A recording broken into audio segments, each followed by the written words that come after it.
guys, how's it going? And welcome back to Kitchen Table Meta. So today I'm doing my first Meta Monday video in a very, very long time, and I am super excited to do it.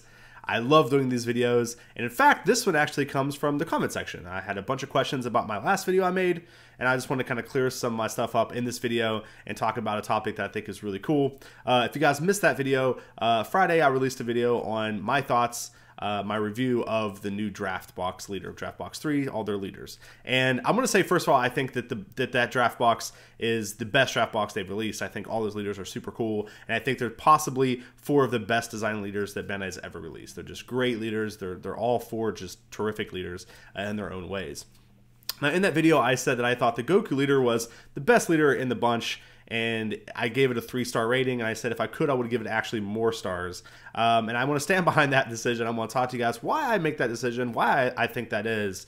Because in the comment section, a lot of players, they didn't agree with me. They thought that I was maybe a little ambitious with my review, and to be fair, maybe I could be. But I want to kind of break it down and talk to you guys why I think the new draft box Goku is the best leader coming out of that box, and possibly one of the best leaders we've seen in a very long time. Now, let's jump right in. First of all, I want to talk a little bit about the other leaders in the draft box, just really quick, and kind of break down why I think they are good leaders, but in my opinion, they're only good in certain situations. And that's going to come up in a second where, you know, if the format forms in a certain way, these leaders will be good.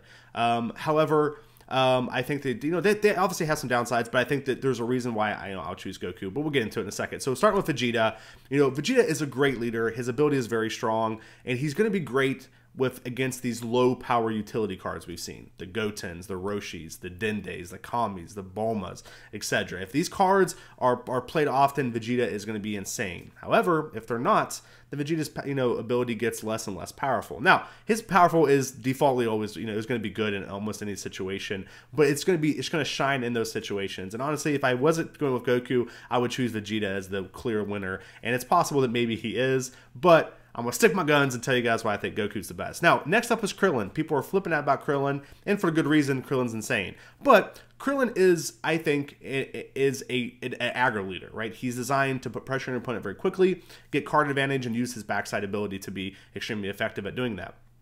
The problem is, Bandai has told us multiple times that they want to slow this format down and give us a lot of defensive cards. If they do that, then Krillin's going to have a hard time breaking through that because his ability, while being very powerful, is very aggro-based, and it seems like that is something that Bandai is wanting to attack. Next up is Goten. Goten, I think, is obviously the worst leader out of the bunch, but he's only as good as the yellow extra cards given to us in the format. And currently, we do have good yellow extra cards, but nothing that makes me want to, grab Goten and go to town with it. If yellow cards are released, then Goten could be extremely good. But they could print a yellow card that is a secret rare and says you win the game, right? And if Goten can search that out, that obviously makes him a lot better. But my guess is they're not going to do that, and because of that, I think Goten is very weak. Now let's go to Goku. Goku is obviously good in a situation where if people play a lot of battle cards out, Goku's going to be insane. Goku's going to, obviously, his awaken ability, which we'll talk a lot more about in a second, is going to be just in nuts. However, Goku is still very good if that doesn't happen. The fact he gets 20k attack on the backside just by attacking every turn, and he can awaken extremely quickly with his frontside ability, means you're going to have to face down a 20k attacker off the leader. They draw your opponent a card every turn for free. It's just always, it's just situationally, I'm sorry, it's unsituational. It's good all the time. In a vacuum, that ability is insane. We've seen it be extremely popular with Soul Striker and how hard it was to kind of defend against that attack every turn. And in cards we have now, the ability that he can run Flying Nimbus, and these cards will slow down your aggression while, just attacking you for 20k every turn with the leader. And to me, that just seems like the best thing that we can do.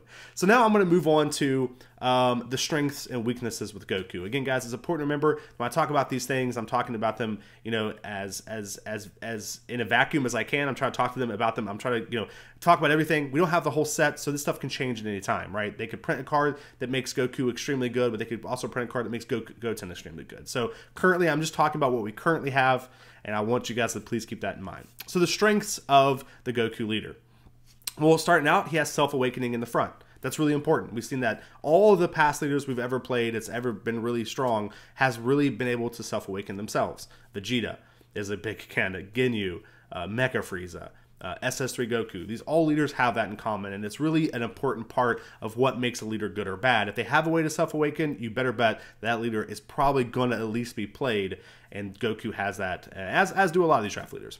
Next up is the card advantage built into the leader. That's really important. The fact you attack a leader, draw a card, and draw a card off your life. That's 2 cards a turn until you awaken, and then once you awaken, you also get the card advantage off the back like all the other leaders do. That's really important. And the fact that he's going to swing at you for 20k means for you to defend that attack, your opponent has to use cards out of their hand to defend that attack. So it's just going to, again, just build up that card advantage, which is really important with Goku.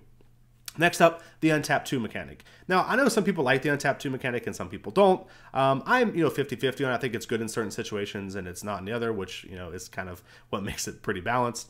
But it's important to note with Goku, he actually untaps 2, where Krillin and Vegeta only untap 1. And that's very important. Untapping 2 was clearly better than untapping 1, but untapping 2 gets better the slower the format is, in my opinion. So the slower we go in the format, the less that your opponent can pressure you on your awaken side, meaning that you really want to use that ability whenever you're wanting to have that big turn, right? You can also use it defensively, which is another thing we'll talk about in a bit, but in theory, that ability, you want to use it on your turn, right? And if they're going to slow down the format, if they're going to make it give you more defensive cards, then untap 2 leaders are going to get better, and the fact that Goku has that is something to keep in mind. Next up, we talked about it a little bit before, but 20k on the Awaken side is extremely powerful, guys. I played in the Soul Striker format, and I'm telling you guys right now that 20k just game after game after game just really was really powerful. I mean, it was so annoying to have to defend against that every turn. It took so many cards out of your opponent's hand in the entirety of the game, and Goku can do it faster than almost any other leader in the game can right now, as far as getting to that 20k side.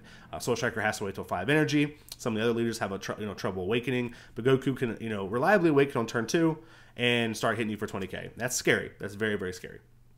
Next up, he also has the ability to gain quadruple strike, which is, again, very important. No other leader has that ability currently, and it's a game-ending ability, right? If I attack you for 20k quadruple strike, and by the way, you can't negate my leader, that's a big deal. That's something that players are going to have to play around, and we're going to get to that very soon, guys. But that's something that's just extremely inherently powerful with the leader. No other leader, like I said, has that kind of closing ability, and I'm telling you guys right now, it's going to be extremely annoying to play against, and it's going to be very good if you can pull it off.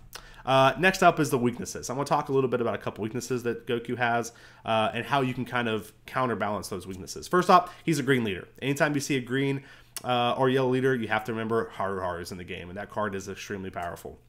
However, I do think that Goku has a unique matchup against Haru in the ability that, a lot of times what's really scary isn't the one Haru, it's the multiple, it's the stuff that comes after Haru, the fact that they can play it for free. So if they go like Haru into a Haru into another card, like Chain Attack Zeno, or Chain Attack into another card, that's very scary, right? That's something that's like, it happens all the time against yellow and green leaders. It's something that it's so hard to prepare against. But Goku's like, yeah, you can do that, but you can only go up to 4. If you play any more cards than that, and if you play, you can go up to 3. If you play over 3 cards, so if you go Haru into something else, and you already have something on the field, and you play something else, next turn, buddy, it's coming. That's 20k quadruple strike, uncounterable. So it's really going to make people have to play Haru very restrictively. And then Goku has the unique ability to be able to actually pressure Haru once he's awakened. He can attack 20k into 15k, and really pressure that Haru unlike any other leader can in the game. So it's super important to remember that. While Haru is very good against a green leader, I do think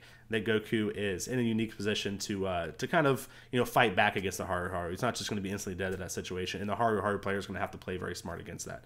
Next up is he can't use Feat Kamehameha. He is a Goku GT, not just a Goku. That's something I've heard a lot of people talk about, and I really it stinks. I think it would be kind of cool if he could use it. I don't think it necessarily is a huge deal, but I think it is a weakness. It's something that if he could use that card would be extremely powerful, but he can't. So it's something we're going to have to it's definitely something I want to bring into your guys' attention. Next up is, Goku is very weak to blockers, especially being able to remove, using removal against them. And what I mean by that is if your opponent plays 3 really good cards and then plays a blocker out to go to his 4th card, he can use that blocker to just block your leader attack. You have no way to really stop that. Now, if you kill it, if you use a removal card, or you use one of the multiple cards we have in the game to kill blockers, you'll take them from 4 to 3. And then you don't get your quadruple strike on the attack. So that's something that's very important to remember. That's something he is very weak. While he can't be negated, he sure as heck can be blocked, and that's going to be very frustrating. Now, keeping that in mind, you can play around that by using cards like Darkness Eye Beam, Hellish Terror Frieza, and Ultimate Evolution Frost. These are some cards you can use to essentially put those blockers in the rest mode and then swing through with your leader. Though all those cards with Darkness Eye Beam, I guess, not considered Darkness Eye Beam, are pretty expensive. Hellish Terror Frieza and Ultimate Evolution Frost are both 5-cost cards. Again, if the format does slow down, that's not out of the realm of possibility, but what will happen is if you play those cards to get rid of to rest down the blockers, and you're not going to be able to combo as high, which is again a weakness. It's still a weakness. You have ways to counter it, but I'm telling you guys, it's going to be kind of frustrating. And honestly, running Darkness Eye Beam in your deck in general is probably not the best idea, but it's still a way to get around that, and it's something I want to bring to your guys' attention. And last but not least, is the weak to reset cards, what I call reset cards. It's cards that essentially reset the board state. Chain Attack Zeno, obviously, is the big one that we talk about all the time. If your opponent plays 3 cards out, passes, you do your turn, and they have their turn where they can play like, they can attack with their 3 cards again and then play out Chain Attack Zeno to reset back down to only having 1 card. That's going to be really frustrating because you have to deal with those multiple attacks, each turn, and not have a way to kind of get that big boost after that. So that's going to be something that's going to be that the deck is inherently going to be weak to. Also, cards like Kel are also going to be really, really powerful against them, where you can essentially play a card out, attack with it, next turn attack with it again, then play Kel to kill it, and then have this 20k critical attacker as well. It's just cards like that can take advantage and keep your board state low while still giving you an advantage are going to be cards that Goku is going to struggle against. Now, obviously, Chain Attack Zeno is a card that's going to be played all the time. It's a very, very powerful combo. I kind of expect it to get hit a little bit in set 5, though that's completely just me assuming. It has no basis whatsoever. But Kel is a card that's not quite played anymore. I think it will get better the slower the format is. So I don't think those cards are super extremely important to have to play against, but something I do want to bring to your guys' attention, that these type of reset cards will give Goku a lot of trouble. All right, so moving to the last part of this video, and that is the big thing I saw all the time through the comment section, which people will you can play around his ability, his awakened abilities, you can play around them. They're not going to be good. I'll just play 3 guys, and then what are you going to do about it? And I really want to kind of draw the attention to how that's not a weakness, guys. That's, in my mind, it's not a weakness at all. In fact, if you think about it, if the fact that your opponent can only play three battle cards out means that your opponent has to play around this ability. They have to play differently versus you than they would against other leaders. They have to play around Goku differently than they play around other leaders. For example, the Frieza Army leaders were very similar with Cold Bloodlust, right? When you sat down across from a Cold Bloodlust leader or a Frieza's Army leader, you had to play the game differently. And that was frustrating. When you sat down across androids or any deck that can use Cell Chain, you have to play differently. And that's part of the reason why those decks are successful. Also, obviously, they're doing powerful things, but it's also just, players have to learn how to play against androids. They have to learn how to play against Cold Bloodlust. They have to learn how to play against aggro. They have to learn to play against, your deck. And it's just, a lot of players don't have the time to learn all those matchups. And you can definitely, catch people off guard with the ability. That's something that's, obviously great, but we don't want to build a deck around just catching people off guard. That's something that's kind of strange to me, where I think a lot of people in the comment section assumed that when I said it was good, I meant that it was only good because players would forget about that ability and you would just, they'd play 4 combo cards out or play 4 battle cards out and you would just kill them. That's not the case. I think that even if someone plays on that ability perfectly, you're still limiting them in some way, and that's why it's really good. If you get nothing off that backside other than just 20k every turn and your opponent can only play 3 battle cards, that's still something that's very, very powerful. And we also have ways to obviously change that. There's the Frieza cards that bring cards into play that we can use in a pinch to get up to 4 cards real quick in order to try to do that last combo, that last finishing strike. It's something I've seen. I think it's cute. I don't think it's something you should necessarily build your deck around, but it is definitely something that's pretty cool and something that I wanted to kind of bring to your guys' attention. We can play these Frieza cards. We can make you have to play up to 4, maybe 5 cards and then attack through and try to kill you with our leader. That's neat. That's cool. But I really wanted to really draw the attention to the fact that this ability is good just because it makes your opponent have to play around it. If the leader said your opponent can only play 3 battle cards for the game, that would be an insane ability, right? And that's technically what this card says. Obviously, it's not exactly, but I'm trying to say, like, it is a very, very, very powerful ability. Next is that ability really punishes your opponent for playing utility cards. We talked about the utility cards up there, your Bulmas, your Dendays, your Kamis, your Gotens. If you think about it, if you look back at the last regional I did in Richmond. Almost every game that was on stream, the opponents, everybody had more than 4 combo cards in play. You have the Zeno Maidens deck that had like, I think he had like 8 or 9 cards in play. You had the Goten Videl decks. You know, we all know that deck, right? The Goten decks, right? They have so many cards in play. They'll go, you know, go play 2 to 3 Gotens in the play. They'll play Videls out to buff them, and then they'll have Apes out to protect themselves, right? They can't do all of that against Goku. It's just not possible for them to do. And so they have to choose. Do I want, you know, more Gotens out than I want Videls? Do I want to keep out an Ape so I can protect myself against the leader attack? They have to really think and come up with a different strategy. Almost every deck we have now just kind of vomits their hand out and goes, you know, ham on you. And if that trend stays, then this ability is going to be just insane. And if it doesn't, and if you have to play around it, again, that is powerful enough on its own. And again, it also forces your opponent to find a way to kind of reset the board state after they've played their 4th card, right? They can never play a 4th card and pass unless they think that 4th card is their all-in, right? And that's really important, where it's really cool right now. You can kind of fill your opponent out a little bit, right? You can attack in, and you can kind of see how their hand goes. You can kind of see how your attacks go through. And then a lot of the times it's pretty safe to kind of push in for game, right? You don't have to go all in all the time. You can just kind of push in for game. And I think what will happen is now with this Goku, your opponent's going to have to say, okay, I think I can kill him. I'm going to go for the all in, play my 4th card, go. And if you're just like negate it, they're going to be like, crap, here we go. Like, you know what I mean? I'm not saying that's something that's going to happen a lot, but it is really cool. It's to all in Goku is going to be a lot different than all in the other leaders. That's something to really, really keep in mind. All right, guys. So before I get out of here, I want to kind of recap everything. Just so you guys know, remember that I think Goku is going to be the best draft box leader because he's good just defaultly. He doesn't need a special situation to be good, but if that special situation is met, having quadruple strike on a leader is just absurd. Not to mention the fact he can't be negated is very, very powerful. It means that he's only really weak to blockers, which there are ways that we can remove those blockers and deal with those, or get around those blockers without removing them. Though I do think blockers are going to be the bane of him, the Goku format. Remember also, guys, that his ability may look like a downside. It may look bad that he can only play your opponent can play around your ability. But remember, if your opponent is playing around the ability, then he's playing into your game. He's doing what you need, what you want him to do, and it makes it harder for him to play the game.